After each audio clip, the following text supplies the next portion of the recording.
حضرت ابن عمر رضی اللہ تعالیٰ عنہما سے روایت ہے کہ رسول اللہ صلی اللہ علیہ وسلم نے عورتوں میں بیان فرمایا اور فرمایا کہ اے عورتوں کی جماعت، آپ صدقہ زیادہ کیا کرو اور استغفار زیادہ کیا کرو، میں دیکھتا ہوں کہ جہنم کے اندر زیادہ تر عورتیں ہیں۔ ایک عورت نے عرض کیا کہ اللہ کے رسول ایسا کیوں؟ تو پیغمبر کریم صلی اللہ علیہ وسلم نے فرمایا کہ تم عورتیں لعنت زیادہ کرتی ہو اور شوہر کی نافرمانی زیادہ کرتی ہو۔ آگے پھر پیغمبر کریم صلی اللہ علیہ وسلم نے فرمایا کہ تم عورتیں عقل اور دین میں کم ہونے کے باوجود بڑے بڑے عقل مند لوگوں کے پر بھی غلبہ حاصل کر لیتی ہو۔ تو عورت نے عرض کیا کہ اللہ کے رسول، عورتیں عقل میں اور دین میں کم کیسے ہیں؟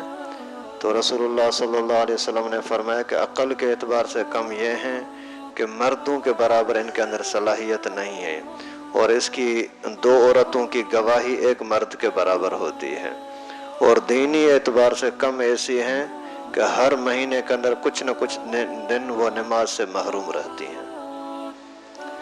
اب اس حدیث مبارکہ کا خاص طور پر مقصد تو یہی ہے کہ عورتیں اپنی زبان پر، اپنے کام کاج پر کنٹرول نہیں کر سکتی، وہ طبیعت کی ہلکی ہوتی ہیں، اس وجہ سے لعن طعن بھی ذرے ذرے پر کرتی ہیں۔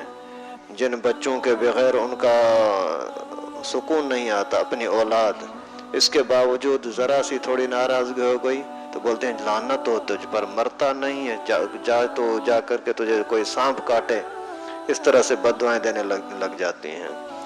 تو یہ عورتیں اپنے اوپر کنٹرول نہیں رکھتی، اور شوہر پر تو ذرے ذرے پر ناراض، غصہ، یہ سوچتی نہیں ہے کہ وہ بیچارہ کتنی پریشانیوں سے نکل کر کے، کام کاج کر کے، مزدوری کر کے، اور کہاں کہاں جا کر کے ذلت و رسوائی کے ساتھ 2 روپے کما کر کے اس کے پاس آتا ہے، اس کے ہر خواہش پوری کرتا ہے، اس کے باوجود ذرے ذرے پر اس کے سامنے اس کو تنگ کرنے لگے گی۔ تو شوہر کی نافرمانی کی وجہ سے اور لعن طعن کرنے کی وجہ سے اللہ کے نبی نے فرمایا کہ عورتیں زیادہ تر جہنم میں جائیں گی۔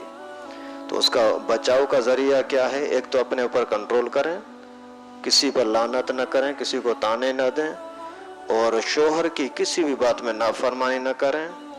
جب بھی شوہر ناراض ہو جائے نا، 5-10 منٹ کے لیے صرف اپنے زبان پر کنٹرول کر لے، جھگڑا ختم ہو جائے گا، کتنا بھی غصہ ہو۔ اور دوسرا علاج اس کا یہ ہے کہ صدقہ زیادہ کریں، استغفار زیادہ کریں۔ صدقہ بھی مصیبتوں کو ٹالتا ہے، اور اسی طریقے سے پھر استغفار کرنے کی وجہ سے اللہ بھی راضی ہو جاتے ہیں، اور اللہ تعالیٰ لوگوں کے دل میں بھی محبت ڈالتے ہیں، نفرتیں ختم ہو جاتی ہیں۔ اسی حدیث کا دوسرا جو مرحلہ وہ یہ کہ رسول اللہ صلی اللہ علیہ وسلم نے فرمایا کہ عورتیں عقل میں، دین میں کم ہیں، لیکن بڑے بڑے عقل مند لوگوں کے اوپر یہ غلبہ پا لیتی ہیں۔ اس کا بھی مقصد یہی کہ دینی لحاظ سے کم ہیں کیسے؟ کہ نمازیں ہر مہینے میں 5 دن، 3 دن، 5 دن، 6 دن، 7 دن، 10 دن تک نمازوں سے محروم رہتی ہیں، تو یہ دین کی کمی ہے۔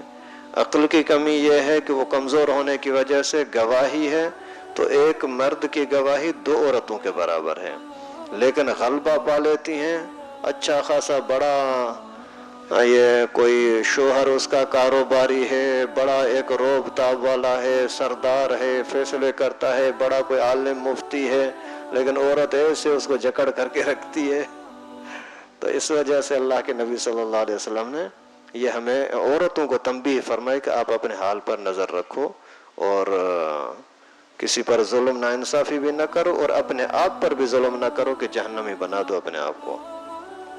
اللہ تعالیٰ سے دعا ہے کہ اللہ پاک ہم سب کو اپنی بچیوں کی، اپنے گھر کی عورتوں کی صحیح تربیت، دینی تربیت کرنے کی توفیق نصیب فرمائے۔ وآخر دعوانا الحمدللہ۔